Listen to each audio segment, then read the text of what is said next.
အိမ်မက်ရည်စည်းမှာ SG ဘာကိုမျောပါစီခဲ့တဲ့မိဘမြတ်တာဆိုရင်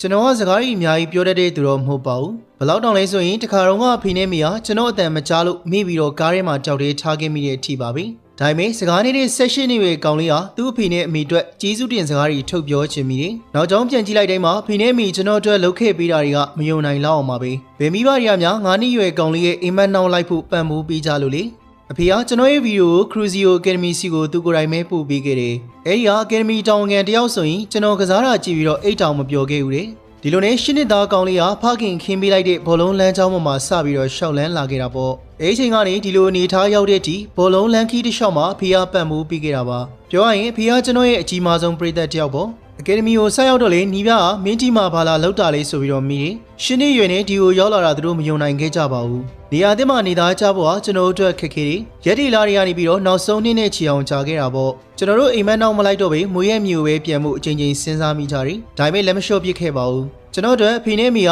ဆွန့်လွတ်ခဲ့ရတာတွေအများကြီးပါပဲ။အဖေကကျွန်တော်ကိုဖျားသခင်ပေးလိုက်တဲ့လက်ဆောင်ဆိုပြီးတော့သတ်မှတ်ထားခဲ့တယ်။ဒါကြောင့်လည်း SC ဘောင်ဆိုပြီးတော့နာမည်ပေးခဲ့တာပေါ့။ဘောလုံးပေါ်မှာကျွန်တော်ရဲ့ဆရာထက်သန်မှုကလေတာမန်မဟုတ်ဘူးဆိုတာသိလာတယ်။တနည်းတစ်နည်းဘောလုံးကန်ကျင်စိတ်အောင်မြင်တဲ့ကစားသမားဖြစ်လို့စိတ်တွေကပြင်းပြလာတယ်။တခါတော့ကဖေကကျွန်တော်ကိုပြောဘူးလေမင်းမနေမလို့ပါရမီမျိုးမရှိဘူးဒါပေမဲ့မင်းရဲ့ရည်ချင်းကမင်းရဲ့ဆရာထက်သန်မှုပဲတဲ့သူကကျွန်တော်အိမ်မက်တွေအတွက်လမ်းမလျှော့ခဲ့ပါဘူးသူပြောတာကမင်းစူးစမ်းဖို့ရက်တန်းလိုက်တဲ့နေ့မှာပဲငါ့ကိုလည်းရက်တန်းလိုက်မယ်တဲ့ဒါပေမဲ့မရက်တန်းခဲ့ကြပါဘူးဘောလုံးကစားလို့စိတ်ဂိုးသွင်းလို့စိတ်နိုင်ပွဲအတွက်ဆာလောင်မှုတွေကကျွန်တော်ရဲ့ခန္ဓာကိုယ်ရဲ့အစိတ်ပိုင်းတွေလိုဖြစ်လာတယ်နှလုံးထဲဆုပ်လို့အရေးပါလာခဲ့တယ်ကျွန်တော်တို့မရက်လိုက်သေးဘူးအိမ်မက်တွေကရှင်သန်နေမှာပဲတကယ်တမ်းစိတ်ကိုလျှော့လိုက်တဲ့နေ့ကကျွန်တော်တို့လမ်းကြောင်းတွေပြောင်းမဲ့နေဆိုတော့နားလည်လာခဲ့တယ်အခုကျွန်တော်အသက်16နှစ်ရွယ်မှာတော့အိမ်မက်တွေကမနဂေဖြစ်